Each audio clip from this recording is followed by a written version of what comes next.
नमस्कार दोस्तों, के एग्ज़ाम फाइट में आपका स्वागत है। कैसे हैं आप सभी? उम्मीद है आप सभी सही होंगे और आपकी यूपी पीसीएल TG2 की परीक्षा की तैयारी अच्छी चल रही होगी।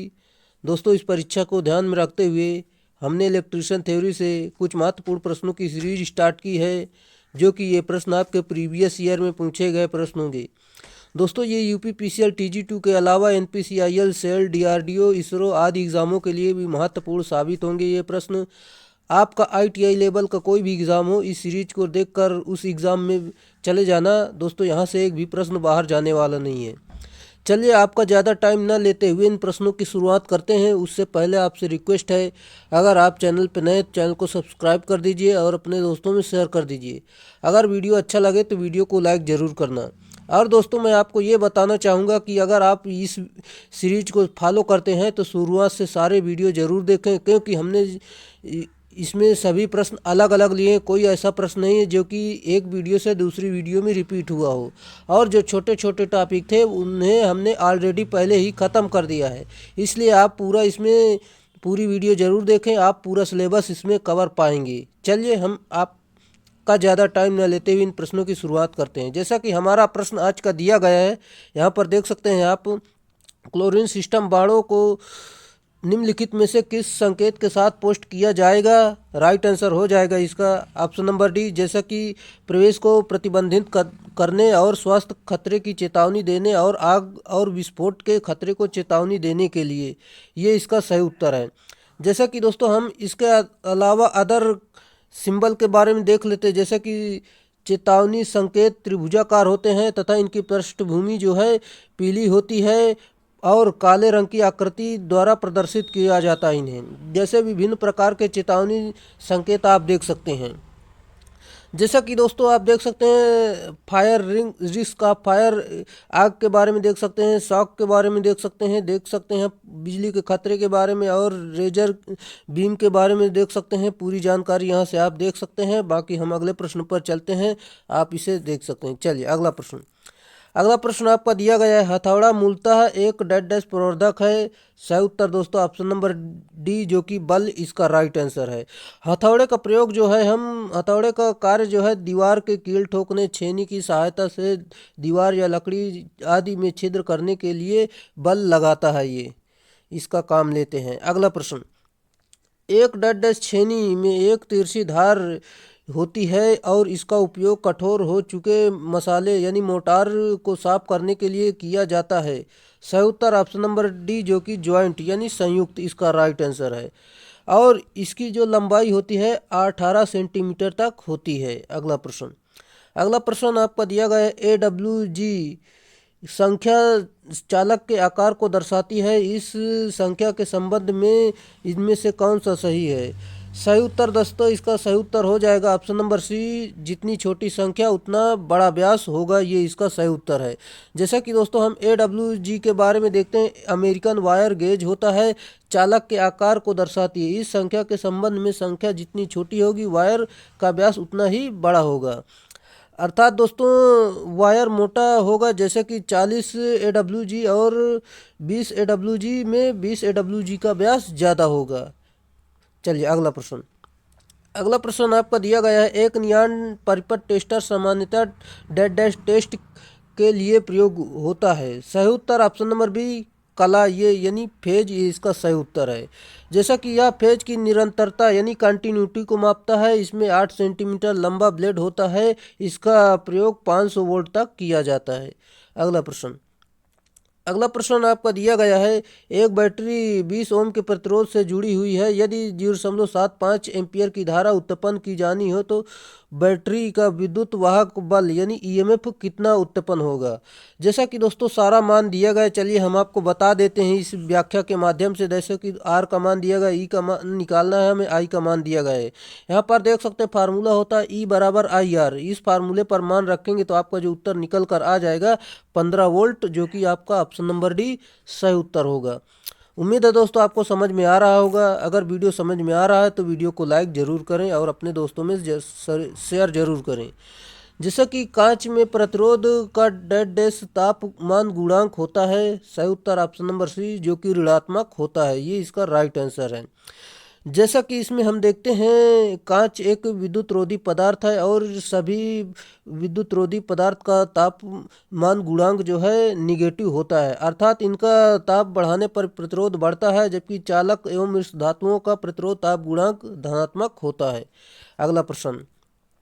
अगला प्रश्न 1 सेकंड के लिए प्रवाहित 1 एम्पियर धारा को एक डेड डैश कहा जाता है।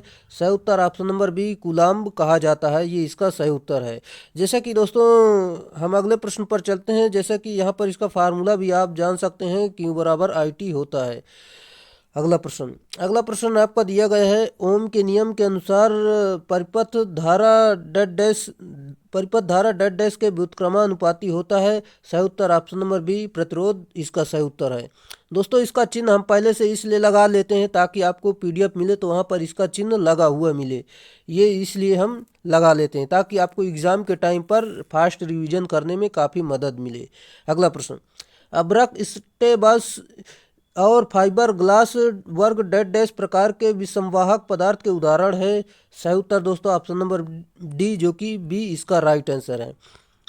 जैसे कि अब्रक एस्बेस्टस और फाइबर ग्लास वर्ग बी के प्रकार के विसंवाहक पदार्थ के उदाहरण है और वर्ग बी के अंतर्गत आने वाले इंसुलेटर का कार्यकारी तापमान 130 डिग्री सेल्सियस होता है और इंसुलेटर वह पदार्थ होते हैं जिसमें धारा का प्रवाह नहीं होता है। अगला प्रश्न दिया गया है, केबलों की डाइलेक्ट्रिक की ग्राइंडिंग डेड डैश प्राप्त करने की विधि है। सही उत्तर option number B capacitance grinding, ये इसका सही उत्तर है। जैसे कि केबल के परावैद्युत में एक समान परावैद्युत तनाव प्राप्त करने की प्रक्रिया को केबल की ग्राइंडिंग कहते हैं। केबल के ग्राइंडिंग की दो विधियां होती हैं, जैसे कि कैपेसिटेंस ग्राइंडिंग, इंटरशीथ ग्राइंडिंग, जो कि देख सकते हैं आप। अगला प्रश्न, एंटीमनी डेड डैश का एक उदाहरण है। सही उत्तर ऑप्शन नंबर बी अनुचुंबकीय पदार्थ का ये उदाहरण है। जैसा कि हम इसमें और बात करते हैं, वह पदार्थ जो चुंबक द्वारा थोड़ा आकर्षित होते हैं उन्हें अनुचुंबकीय पदार्थ कहते हैं। इनकी परमेबिलिटी 1 से थोड़ा अधिक होती है। इनकी चुंबक की संवेदनशीलता धनात्मक होती है। अगला प्रश्न आपका दिया गया है, केबल्स में इसका उपयोग करने के अलावा एक कंड्यूट सील में इस्तेमाल सीलिंग यौगिक की न्यूनतम मोटाई इससे कम नहीं होनी चाहिए। किससे कम नहीं होनी चाहिए? ऑप्शन नंबर ए 5/8 से कम नहीं होनी चाहिए। चलिए बाकी आप देख सकते हैं। हम अगले प्रश्न पर चलते हैं, जो कि आपका अगला प्रश्न दिया गया है, कोई केबल जब सड़क क्रॉस करती है तब इसे क्या करते हैं? सही उत्तर दोस्तों ऑप्शन नंबर डी जो कि पाइप या कंड्यूट में बिछाया जाना चाहिए, ये इसका सही उत्तर है। अगला प्रश्न है, नर्म सोल्डरिंग किस तापमान पर की जाती है? सही उत्तर ऑप्शन नंबर ए जो कि 450 डिग्री सेल्सियस से कम, ये इसका सही उत्तर है। अगला प्रश्न, टिन का गलनांक बिंदु है। सही उत्तर ऑप्शन नंबर डी जो कि 232 डिग्री सेल्सियस, ये इसका सही उत्तर है। अगला प्रश्न, सोल्डरिंग करने से पहले मुख्यतः डेड डैश किया जाता है। सही उत्तर ऑप्शन नंबर सी जो कि टीनिंग, ये इसका राइट आंसर है। जैसा कि उसके बाद फ्लक्स का प्रयोग, जैसे कि सोल्डरिंग करने से पहले टीनिंग किया जाता है, उसके बाद फ्लक्स का प्रयोग, फिर टैकिंग, उसके बाद फ्लोटिंग कराया जाता है। अगला प्रश्न आपका दिया गया है, निम्नलिखित में से किसमें प्रतिरोध का ऋणात्मक ताप गुणांक होता है? सही उत्तर ऑप्शन नंबर डी जो कि सिलिकॉन, इसका राइट आंसर है। जैसा कि सिलिकॉन जो है अर्धचालक होता है एवं इंसुलेटर का ताप क्रम गुणांक ऋणात्मक होता है तथा चालक एवं धातु का प्रतिरोध ताप गुणांक धनात्मक होता है, जो कि आप देख सकते हैं। अगला प्रश्न दिया गया है, विद्युत सर्किट के शॉर्ट सर्किट सुरक्षा के लिए निम्नलिखित में से किसका उपयोग किया जाता है? सही उत्तर ऑप्शन नंबर डी जो कि फ्यूज का प्रयोग हम करते हैं इससे बचाव के लिए। फ्यूज एक सुरक्षा युक्ति है जो शॉर्ट सर्किट अथवा ओवरलोड से सुरक्षा देती है। फ्यूज को हमेशा फेज वायर के श्रेणी क्रम में संयोजित किया जाना चाहिए। फ्यूज टिन तथा लेड का बना होता है। फ्यूज की रेटिंग एम्पियर में होती है। चलिए अगला प्रश्न, SF6 परिपथ वियोजक में आर्क शासन के दौरान गैस क्या होगी? सही उत्तर ऑप्शन नंबर बी जो कि SF4 तथा SF2 में विघटित हो जाती है, ये इसका सही उत्तर है। चलिए, जैसा कि दोस्तों सर्किट ब्रेकर में देख सकते हैं आप, वे सर्किट ब्रेकर जिसमें सल्फर हेक्सा फ्लोराइड यानी एसएफ जो हम बोल रहे थे ना, वो सल्फर हेक्सा फ्लोराइड विद्युत रोधी गैस का प्रयोग होता है, अर्थात जिनकी संपर्कें SF6 गैस माध्यम से खुलती हैं तथा बंद होती हैं, SF6 सर्किट ब्रेकर कहलाते हैं। इस सर्किट ब्रेकर को 3.6 किलोवोल्ट से लेकर 750 किलोवोल्ट तक की निर्धारित वोल्टता के लिए डिजाइन किया जाता है। अगला प्रश्न आपका दिया गया है, जो कि आप देख सकते हैं यहाँ पर। अगला प्रश्न है, सर्किट ब्रेकर में रिले का कार्य क्या है? सही उत्तर दोस्तों ऑप्शन नंबर ए, जो कि जब एक्चुएटिंग मात्रा एक निश्चित पूर्व निर्धारित मान तक पहुंचती है तो संपर्कों को बंद करना, ये इसका सही उत्तर है। चलिए, अगला प्रश्न आपका दिया गया है। जैसा कि दोस्तों हम अगले प्रश्न जाने से पहले इसमें पूरी व्याख्या देखते हैं। जैसे कि सर्किट ब्रेकर का कार्य एक्चुएटिंग मात्रा पूर्व निर्धारित मात्रा से अधिक हो जाती है। यह ट्रिप कुंडली की सहायता से सर्किट ब्रेकर के संपर्कों को बंद करना होता है, जिसके कारण प्रदोषी परिपथ प्रणाली से अलग हो जाता है तथा अन्य उपकरण सुरक्षित रहते हैं। अगला प्रश्न आपका जैसा कि दिया गया यहाँ पर आप देख सकते हैं, नियंत्रण उपकरण के रूप में प्रयुक्त मिनिएचर सर्किट ब्रेकर MCB इनमें से किस प्रकार की सुरक्षा प्रदान करता है? जैसा कि इसका राइट आंसर आपका हो जाएगा, यहाँ पर आप देख सकते हैं, यहाँ पर ओवरलोड से सुरक्षा प्रदान करता है और शॉर्ट सर्किट से भी सुरक्षा प्रदान करता है। ऑप्शन नंबर ए, जो कि फर्स्ट और सेकंड दोनों सही है। अगला प्रश्न दिया गया है, आयल सर्किट ब्रेकर में चिंगारी को बुझाने के लिए अनुप्रयुक्त किया गया माध्यम कौन सा है? सही उत्तर ऑप्शन नंबर ए, आयल, ये इसका राइट आंसर है। जैसा कि आयल सर्किट ब्रेकर में स्विचिंग के दौरान उत्पन्न आर्क को बुझाने के लिए विद्युत रोधी आयल का प्रयोग किया जाता है। यह तेज आर्क ऊर्जा को अवशोषित करके गैस में अपघटित हो जाता है, जिससे आर्क बुझाने में सहायता मिलती है। इस दौरान हाइड्रोजन गैस बनती है, जिसकी आर्क बुझाने की प्रवृत्ति अधिक होती है।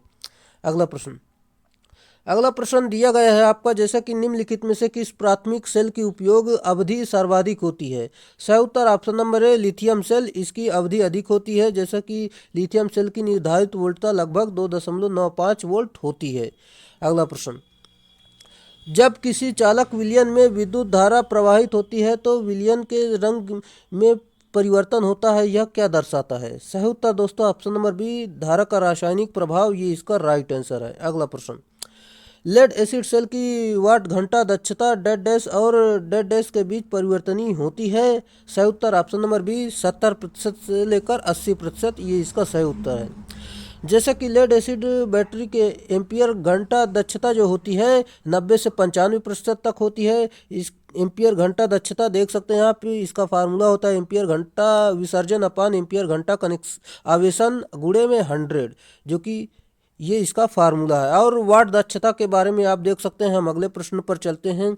बैटरी की रेटिंग सामान्यतः की जाती है। सही उत्तर ऑप्शन नंबर डी, जो कि एम्पियर इंटू घंटा में की जाती है, ये इसका सही उत्तर है। अगला प्रश्न, एक कुंडली में जमा ऊर्जा को दुगनी करने के लिए कुंडली की धारा में कितने प्रतिशत वृद्धि की आवश्यकता होगी? सही उत्तर हो जाएगा, जैसा कि ऑप्शन नंबर सी, जो कि 41.4%, इसका राइट आंसर है। दोस्तों, इसका कुंडली में जमा ऊर्जा का फार्मूला आप देख सकते हैं, E बराबर 1/2 LI² होता है, जो कि इसमें देख सकते हैं कैसे इसका संबंध निकाला गया है, आप यहाँ पर समझ सकते हैं। हम अगले प्रश्न पर चलते हैं, जो कि आपका अगला प्रश्न दिया गया है, किसी प्रेरण कुंडली में धारा परिवर्तन की दर अधिकतम होगी? सही उत्तर ऑप्शन नंबर बी, जो कि धारा प्रवाहित होने की शुरुआत में, ये इसका सही उत्तर है। जैसा कि कुंडली में धारा परिवर्तन का विरोध करता है।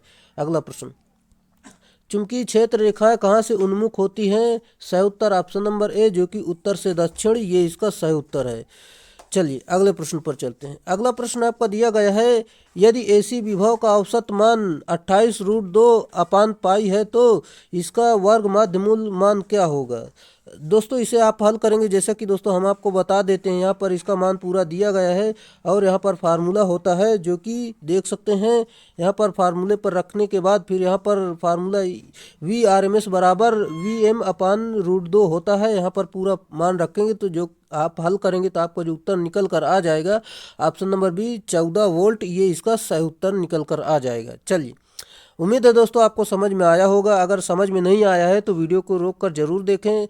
हमें जल्दी से अधिक प्रश्नों की संख्या को करनी है, जो कि हमें इसमें 150 से ज़्यादा प्रश्न करने हैं ताकि जल्दी ये कंप्लीट हो जाए।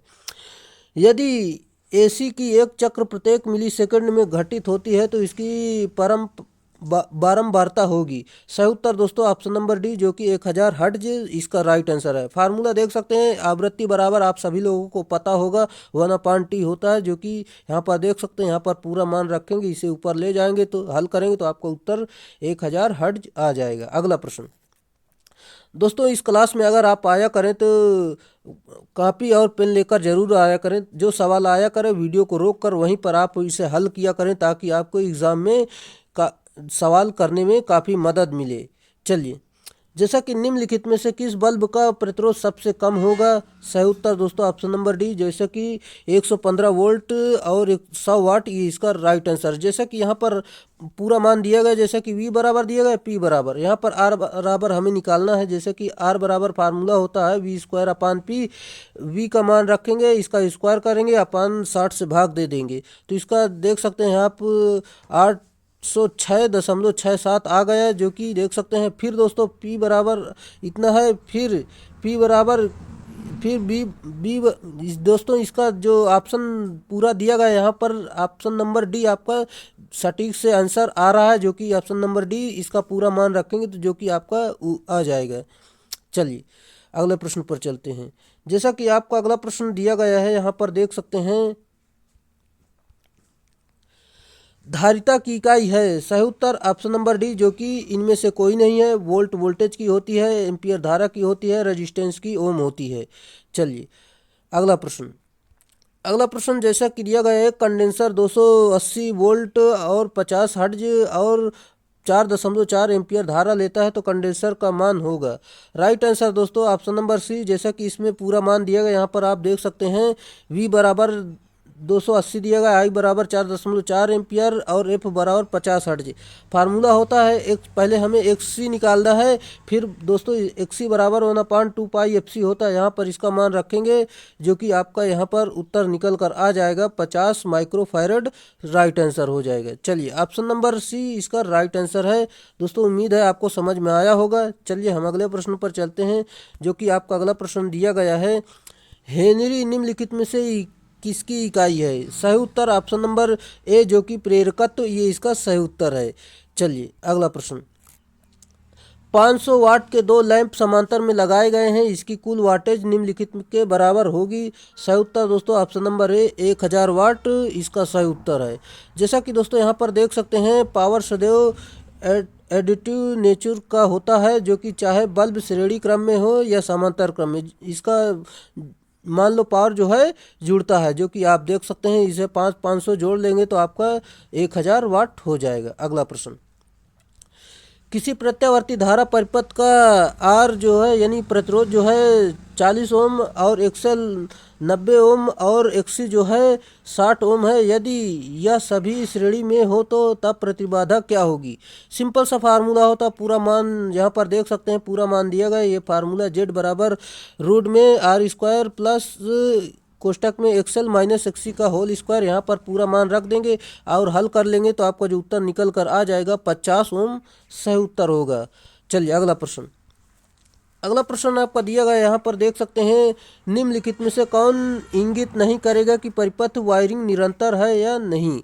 सही उत्तर दोस्तों ऑप्शन नंबर ए, आवृत्ति मीटर इंगित नहीं करेगा। यानी दोस्तों मल्टीमीटर से हम माप सकते हैं, घंटी से, बजर से, ये इसमें से इंगित करेगा, लेकिन ऑप्शन नंबर ए आवृत्ति मीटर ये इसका राइट आंसर है। चलिए अगला प्रश्न, किसी विद्युत मशीनरी के विभिन्न भागों को शून्य विभव पर रखने के लिए उन्हें डेड डैश करना आवश्यक है। सही उत्तर ऑप्शन नंबर बी, भू संपर्कित यानी अर्थ करना उन्हें आवश्यक है। चलिए अगला प्रश्न, यदि विद्युत उपकरणों में प्रवेशित और परिपथ चालकों के साथ इससे निकलने वाली विद्युत धारा का मान डेड डैश से अधिक हो जाता है तो भूसंपर्कन यानी अर्थ दोष, परिपथ रोधक यानी फॉल्ट सर्किट इंटरप्ट्स परिपथ को बाधित कर देते हैं। सही उत्तर दोस्तों option number B 5 milli ampere इसका राइट आंसर है।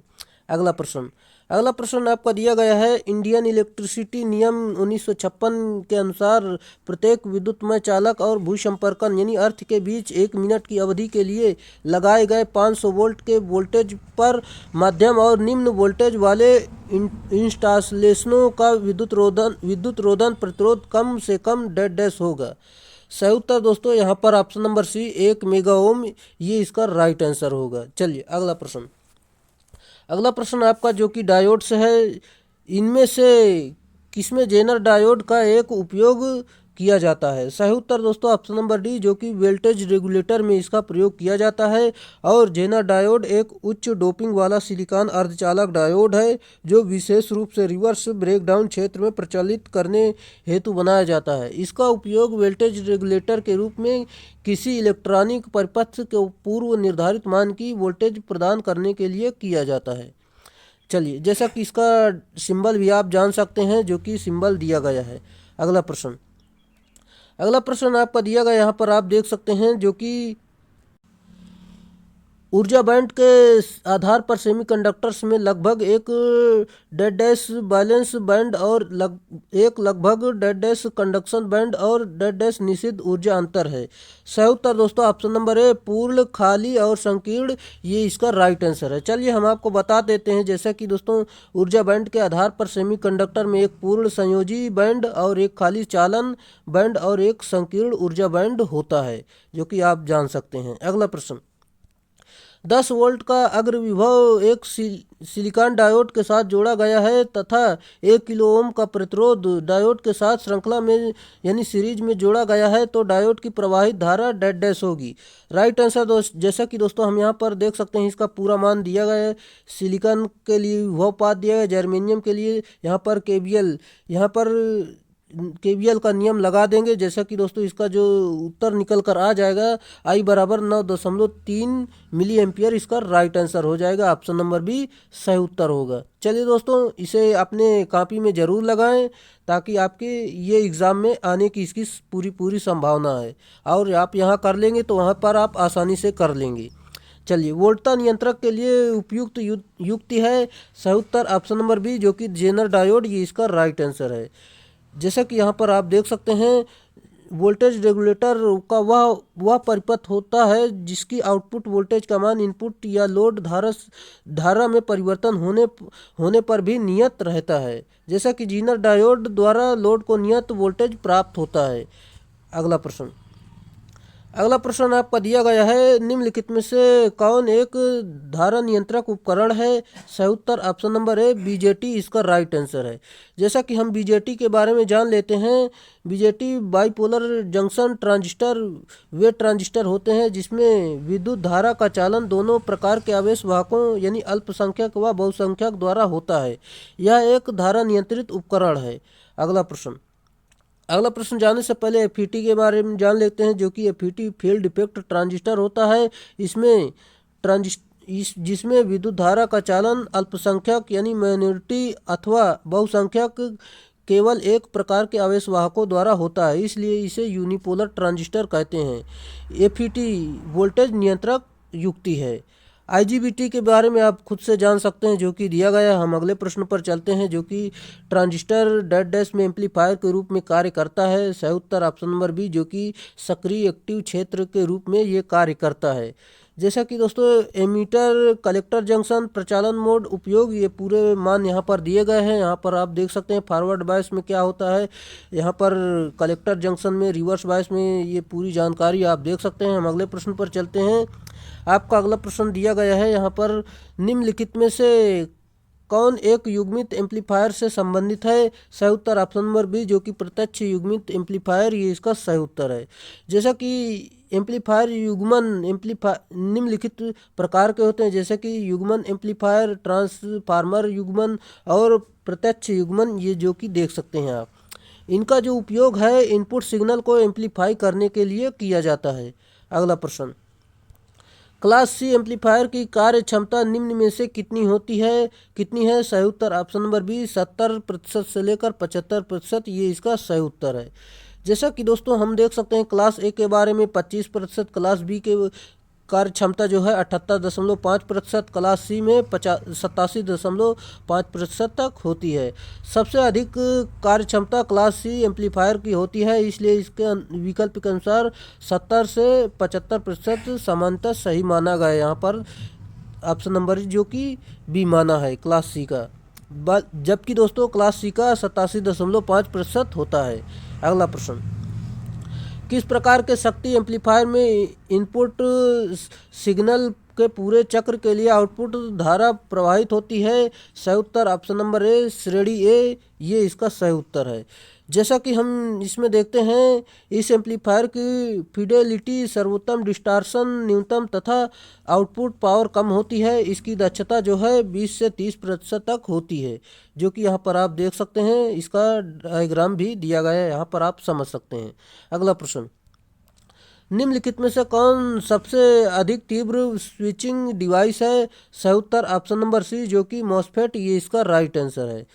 जैसा कि दोस्तों मॉसफेट जो है सबसे अधिक तीव्र यानी फास्ट स्विचिंग डिवाइस है। मॉसफेट की डिप्लीशन तथा एनहेंसमेंट दोनों मोड पर प्रचालित किया जाता है। कैथोड किरण का वेग प्रकाश के वेग का 1/10 गुणा होती है। डिप्लीशन तथा एनहेंसमेंट मॉसफेट दोनों में चैनल की चालकता अर्धचालक पर एक इंसुलेटर यानी सिलिकॉन ऑक्साइड में प्रयुक्त विद्युत क्षेत्र द्वारा चैनल आवेश प्रेरित होता है। प्रेरित आवेश की मात्रा गेट पर प्रयुक्त विभव पर निर्भर करती है।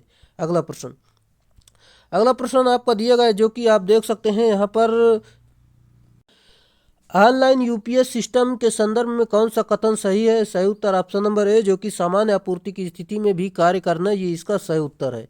अगला प्रश्न, कौन सी डिवाइस में उच्चतम धारा और वोल्टेज रेटिंग है? सही उत्तर ऑप्शन नंबर सी जो कि आईजीबीटी, ये इसका राइट आंसर है।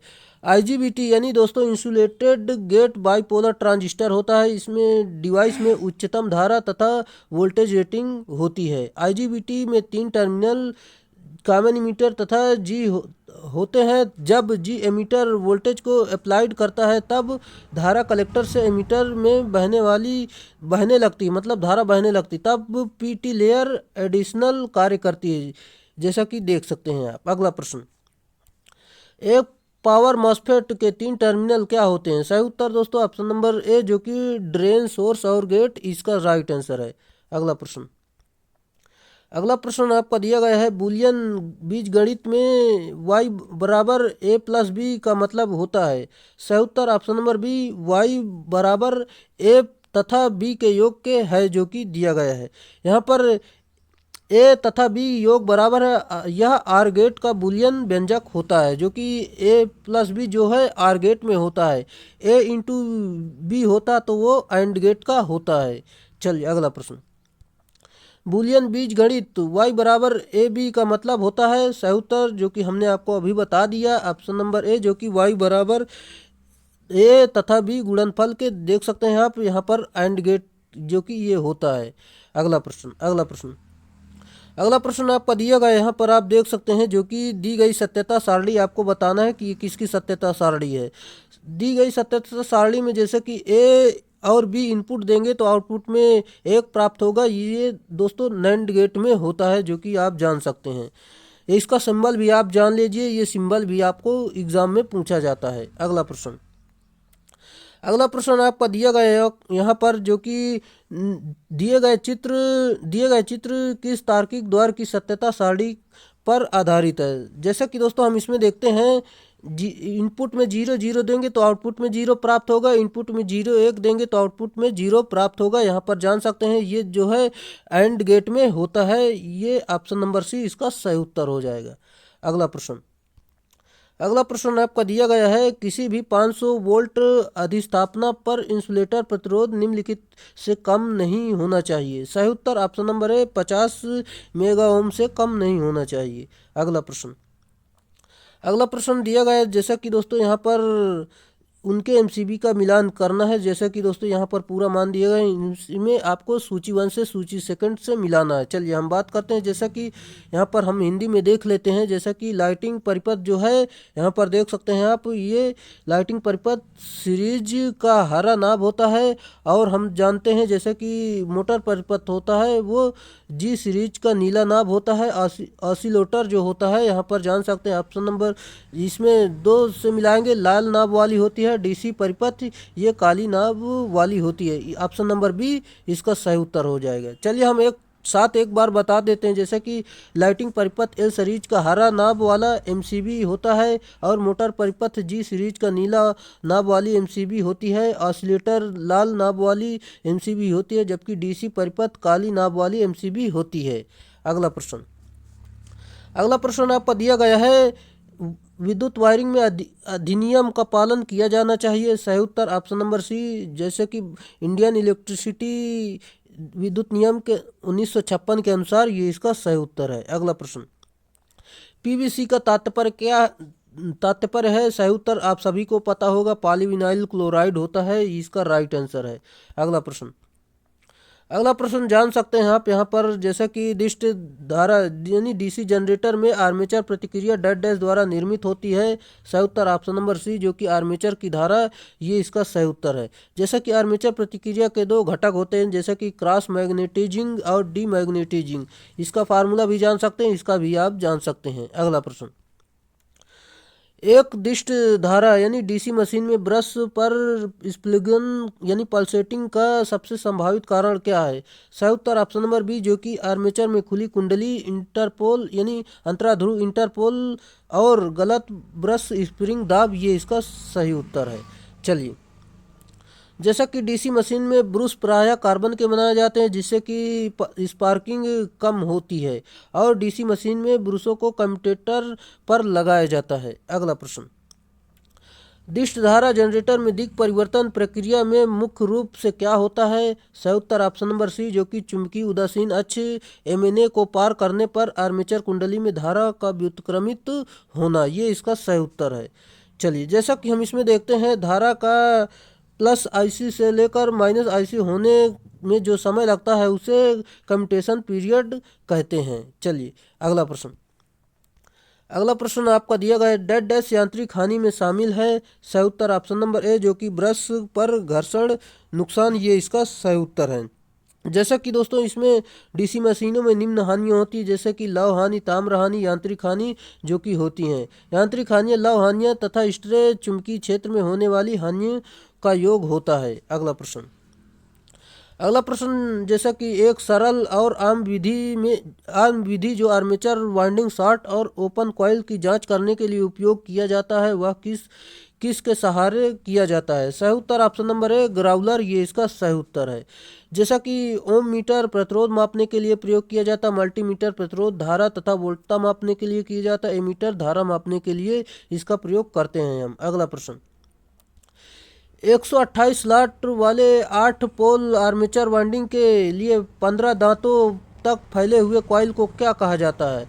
ऑप्शन नंबर ए, जो कि एक स्लॉट पिच द्वारा शॉर्ट कार्टेड, ये इसका सही उत्तर है। जैसा कि दोस्तों हम अगले प्रश्न जाने से पहले आपको कुछ जानकारी देना चाहेंगे, जैसे कि इस वीडियो को आपको पीडीएफ चाहिए तो ये टेलीग्राम चैनल आप ज्वाइन कर सकते हैं, यहाँ पर इसकी पीडीएफ दे दी जाएगी। अगला प्रश्न दिया गया है, निम्नलिखित में से किसी डीसी मोटर का बैक ईएमएफ अचानक शून्य हो जाए तो क्या होगा। सही उत्तर ऑप्शन नंबर बी, मोटर का आर्मेचर जल जाएगा, ये इसका राइट आंसर है। इसका फार्मूला भी आप जान सकते हैं। जैसा कि हम इसमें देखते हैं, डीसी मोटर में बैक ईएमएफ अचानक शून्य हो जाए तो मोटर का आर्मेचर जल जाएगा, क्योंकि आर्मेचर का मान बहुत कम होता है तथा पूरी सप्लाई वोल्टेज आर्मेचर के क्रॉस हो जाएगी। परिणाम स्वरूप अत्यधिक धारा के कारण आर्मेचर जल जाएगा। इसी कारण स्टार्टर का प्रयोग हम करते हैं। अगला प्रश्न, यदि डीसी मोटर के आर्मेचर में 39 खांचे हैं, जिसमें 12 चालक प्रति खांचे, तब कुल चालकों की संख्या डैश डैश होगी। सही उत्तर, जैसा कि हम यहाँ पर जान लेते हैं, खांचों की संख्या दी गई है, प्रति खांचे चालक दिए गए हैं, यहाँ पर कुल चालकों की संख्या, यहाँ पर फार्मूला होता है खांचों की संख्या गुणे प्रति खांचे चालक। यहाँ पर इसका गुणा करेंगे, जो कि आपका आंसर आ जाएगा 468, इसका सही उत्तर होगा। अगला प्रश्न, अगला प्रश्न दिया गया है, यदि परिचालन के दौरान डीसी शंट का फील्ड खुला हो तो इसकी गति पर क्या प्रभाव होगा? सही उत्तर ऑप्शन नंबर सी, जो कि यह खतरनाक ढंग से उच्च गति प्राप्त कर लेगी, ये इसका सही उत्तर है। अगला प्रश्न, किस प्रकार के डीसी मोटर का उपयोग रेलवे इंजनों में इसके उच्च स्टालिंग बलाघोल के कारण किया जाता है? सही उत्तर ऑप्शन नंबर डी, जो कि सीरीज मोटर, ये इसका राइट आंसर है। जैसा कि सीरीज मोटर का उपयोग रेलवे लोकोमोटिव उच्च प्रारंभिक बलाघूर्ण के कारण करते हैं। जैसा कि यहाँ पर हम बात करते हैं, जैसा कि मोटर किन किन मोटरों का उपयोग किसमें किया जाता है। जैसे कि सीरीज मोटर का उपयोग क्रेन में करते हैं, हाईएस्ट में करते हैं, ट्राली कार में करते हैं, कन्वेयर में करते हैं, इलेक्ट्रिक में करते हैं, लोकोमोटिव में करते हैं।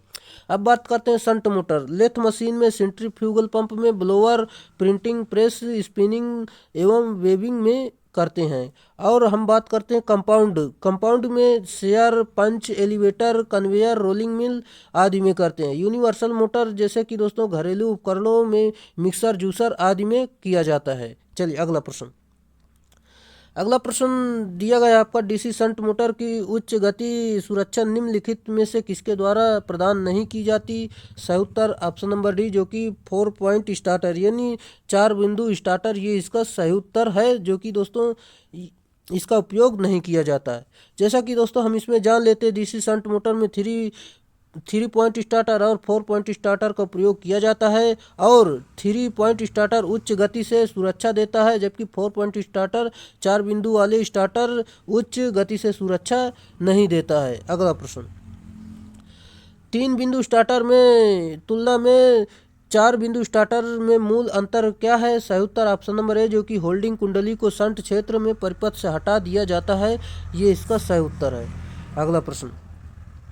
अगला प्रश्न आपका दिया गया है, 250 प्रति 3000 वोल्ट और 50 हर्ट्ज सिंगल फेज ट्रांसफार्मर के कोर में अधिकतम प्रवाह घनत्व 1.2 वेबर प्रति मीटर स्क्वायर है। यदि विद्युत वाहक बल यानी ईएमएफ प्रति मोड 8 वोल्ट है तो द्वितीयक मोड की गणना करें। चलिए हम आपको बताते दें, जैसा कि दोस्तों यहाँ पर V1 का मान दिया गया, V2 का मान दिया गया, F का मान दिया गया, यहाँ पर B का मान दिया गया, E का मान दिया गया।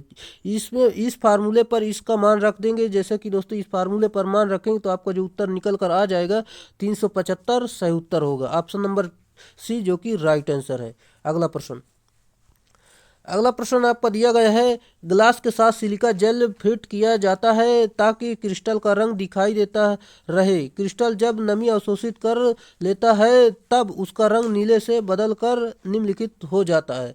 सही उत्तर ऑप्शन नंबर बी, गुलाबी हो जाता है, ये इसका सही उत्तर है। जैसा कि ब्रीदिंग प्रक्रिया के दौरान सिलिका जेल नीले से बदलकर पहले बैंगनी फिर गुलाबी हो जाता है। गुलाबी रंग प्रदर्शित करता है कि सिलिका जेल नमी सोखने की क्षमता समाप्त हो गई है। तब इसे निकाल कर इसे 150 से लेकर 200 डिग्री सेल्सियस तापमान पर पकाकर दोबारा प्रयोग किया जाता है तथा इसे पुनः इसका रंग पुनः नीला हो जाता है। अगला प्रश्न आपका दिया गया है, निम्नलिखित में से किस प्रकार के ट्रांसफार्मर में द्वितीयक कुंडली को हमेशा क्लोज्ड यानी बंद रखा जाता है? सही उत्तर ऑप्शन नंबर ए, धारा यानी करंट ट्रांसफार्मर में ये कार्य किया जाता है। जैसा कि करंट ट्रांसफार्मर का उपयोग उच्च धारा मापने के लिए किया जाता है।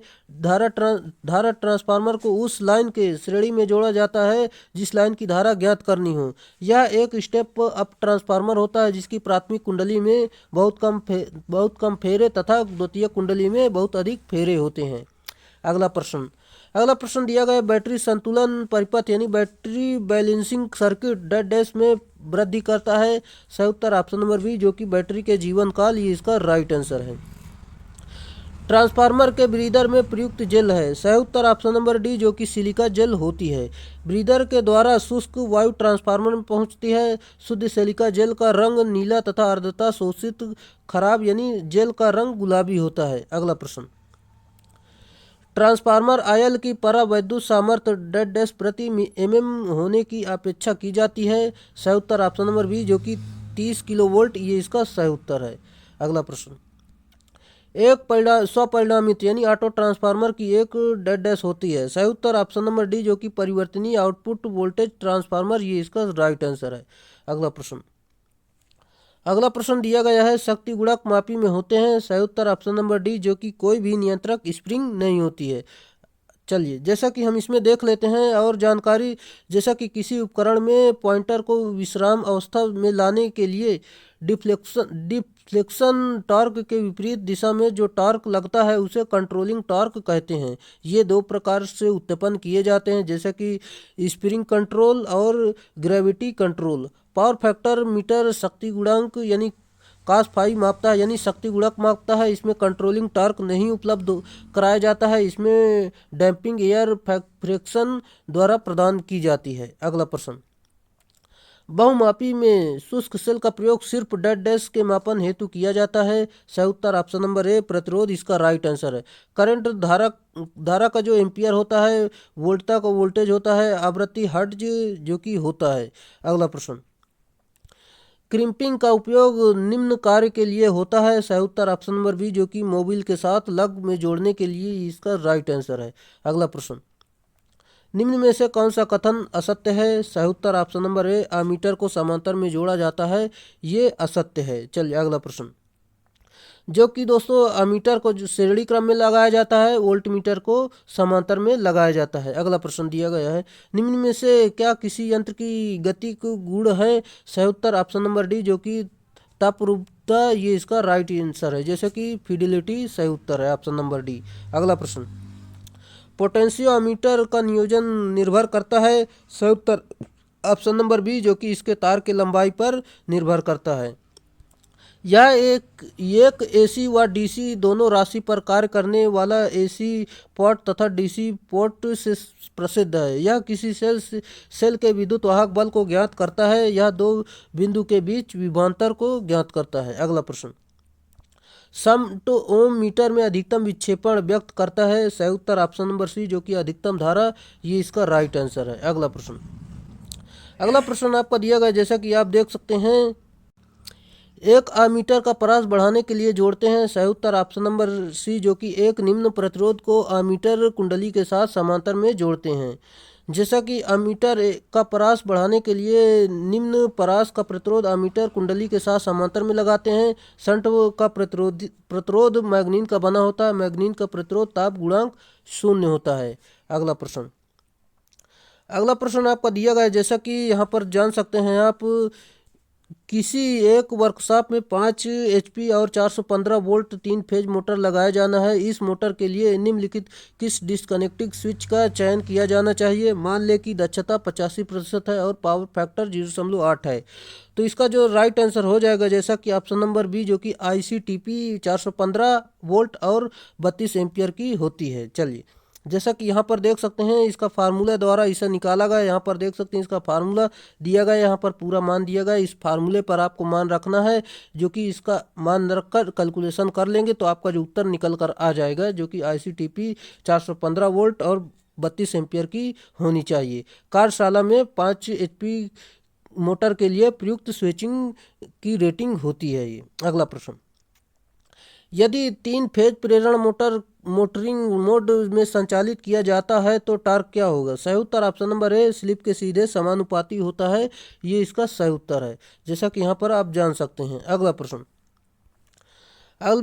प्रश्न दिया गया है, चलते हुए मोटर के घूर्णन दिशा को उल्टा करने के प्रयास को निम्नलिखित में से क्या कहा जाता है। सही उत्तर ऑप्शन नंबर ए, प्लगिंग, ये इसका राइट आंसर है।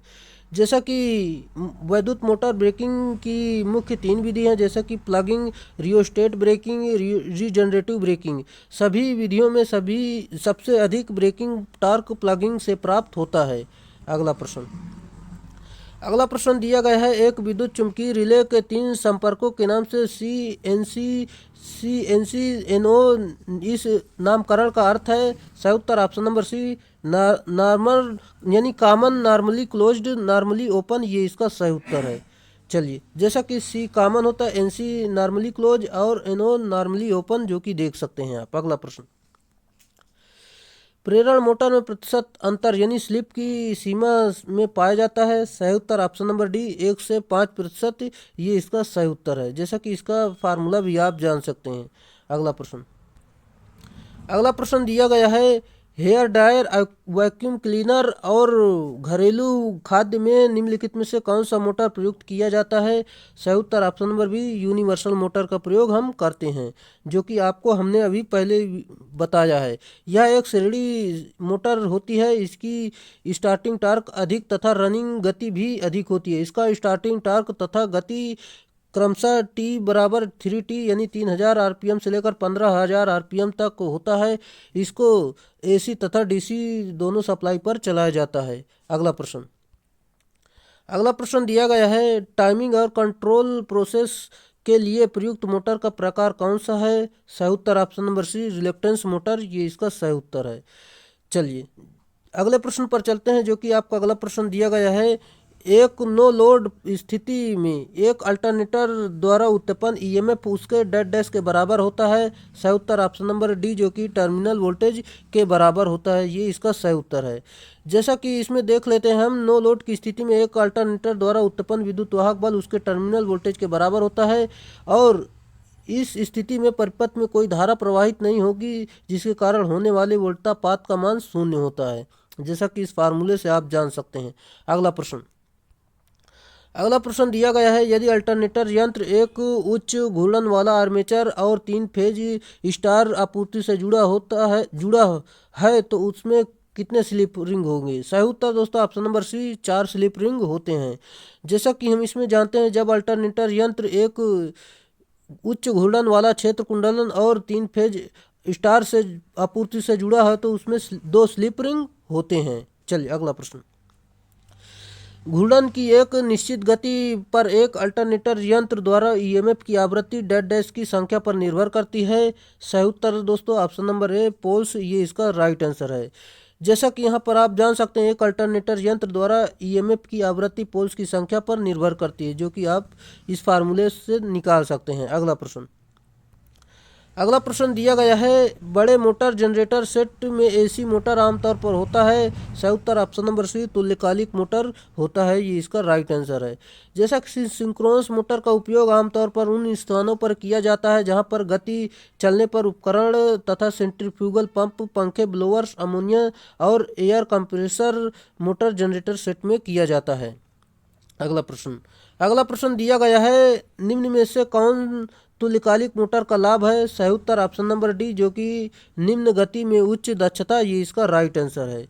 जैसा कि हम इसमें देखते हैं, यदि मोटर आर्मेचर में 3 फेज आपूर्ति दी जाती है तो सिंक्रोनस गति को निम्न रखा जाता है, तो मोटर की स्टेटर यानी आर्मेचर में लव हानियाँ यानी एडी करंट हानि व हिस्टैरिसीस हानि कम होगी, क्योंकि फ्लक्स परिवर्तन की गति निम्न होती है। इस प्रकार निम्न गति पर सिंक्रोनस मोटर अधिक दक्ष होगी। अगला प्रश्न, किसी तुल्यकालिक मोटर के स्टेटर पक्ष ईएमएफ का परिमाण डेड डैश पर निर्भर करता है। सही उत्तर ऑप्शन नंबर सी, केवल डीसी उत्तेजना, ये इसका राइट आंसर है। अगला प्रश्न दिया गया है आपका, जैसा कि सिंक्रोनस मोटर को सप्लाई के दो स्रोत की आवश्यकता होती है। आर्मेचर को चलाने के लिए बिजली की आपूर्ति के लिए आपूर्ति के लिए एसी स्रोत और डेड डैश किसकी जरूरत होती है? राइट आंसर ऑप्शन नंबर ए, फील्ड को उत्तेजित करने के लिए डीसी स्रोत की जरूरत होती है। अगला प्रश्न, जब 250 वोल्ट आपूर्ति को 6 वोल्ट लैंप से जोड़ा जाता है तो क्या होगा? सही उत्तर option number D, lamp fuse हो जाएगा, ये इसका सही उत्तर होगा।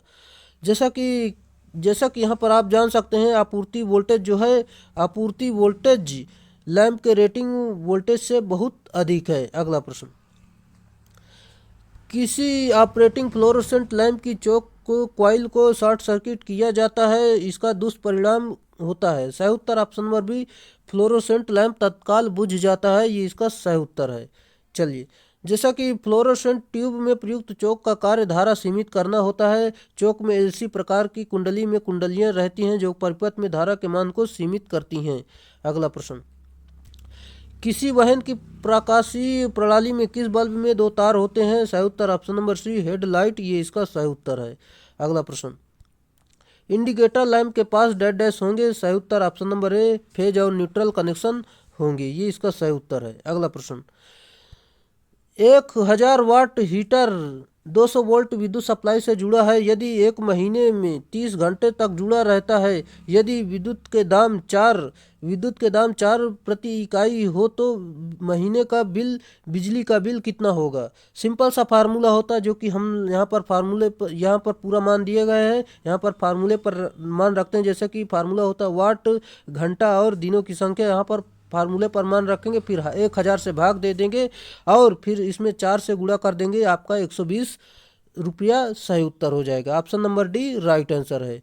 चलिए अगला प्रश्न दिया गया है। फिर वही सवाल है जो कि 1000 वाट का हीटर प्रतिदिन 4 घंटे प्रयोग में आता है और 35 पैसे प्रति यूनिट की दर से 30 दिन का बिल क्या होगा। आपको पैसा बताना है कितना रुपया होगा 30 दिन का।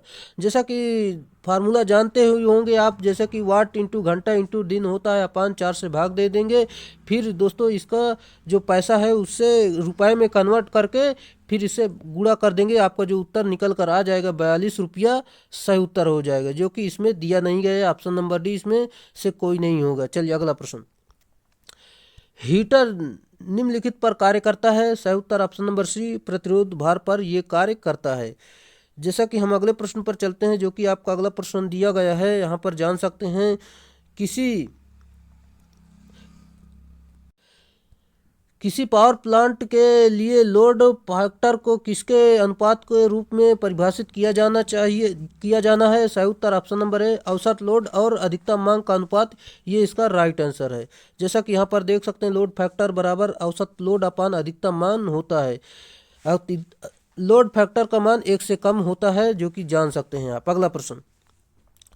उस स्थान को क्या कहा जाता है जहां 3 फेज अल्टरनेटर्स द्वारा उत्पादित विद्युत शक्ति को समानांतर में जोड़ा जाता है। सही उत्तर option number B generating station, ये इसका राइट आंसर है। जैसा कि जनरेटिंग स्टेशन विभिन्न प्रकार के होते हैं, जैसा कि तापीय शक्ति संयंत्र, जल विद्युत संयंत्र, नाभिकीय ऊर्जा संयंत्र, डीजल विद्युत संयंत्र, गैस विद्युत संयंत्र इत्यादि होते हैं। अगला प्रश्न दिया गया है। फीडर साइज मुख्य रूप से किस पर आधारित होता है। सही उत्तर ऑप्शन नंबर बी जो कि लोड करंट, ये इसका सही उत्तर है। जैसा कि फीडर वह चालक है जिसकी सहायता से विपुल विद्युत शक्ति को विद्युत जनन केंद्र के वितरक तक पहुंचाया जाता है, पोषक कहलाता है। इसकी संपूर्ण लंबाई धारा का मान एक समान रहता है। पोषक का अभिकल्पन उच्च धारा वहन क्षमता के आधार पर किया जाता है, इसलिए इसका अनुप्रस्थ काट क्षेत्र अपेक्षाकृत अधिक होता है। अगला प्रश्न आपका दिया गया है। जैसा कि आप जान सकते हैं, एक सिंगल फेज ओवरहेड लाइन एक फैक्ट्री को 11 किलोवोल्ट और 0.8 पावर फैक्टर लैगिंग पर 1100 किलोवाट बिजली ट्रांसमिट कर रही है। इस लाइन में 1 ओम का कुल प्रतिरोध और 3 ओम का लूप प्रतिघात है। ट्रांसमिशन की दक्षता कितनी होगी। सिंपल सा फार्मूला होता है, जैसा कि आप जान सकते हैं आई बराबर P upon V cos phi होता है। यहाँ पर पूरा मान रखेंगे, जो कि पूरा मान दिया गया है। फिर लॉसेस निकालेंगे, आई स्क्वायर आर होता है इसका। फिर दोस्तों इसके बाद ये फार्मूले पर मान रखेंगे, जो कि आप कैलकुलेशन करेंगे। आपका जो उत्तर निकल कर 98.6 जो कि सही उत्तर हो जाएगा। Option number D right answer है। चलिए दोस्तों, आज के लिए इतने ही प्रश्न थे, जो कि हम आज का ये सेशन समाप्त होता है। अगर दोस्तों आप चैनल पे नए, चैनल को सब्सक्राइब कर लेना और अपने दोस्तों में शेयर जरूर करना।